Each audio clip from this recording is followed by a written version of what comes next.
The Jackson County Sheriff's Department is teaming up with Pinnacle TCI LLC this August to bring important homicide training to the community.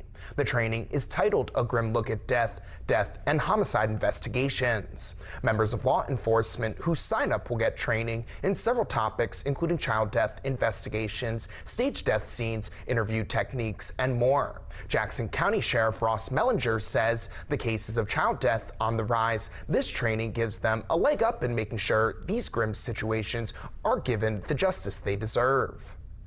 The rate of child crimes is just through the roof, and it's getting more prevalent all the time.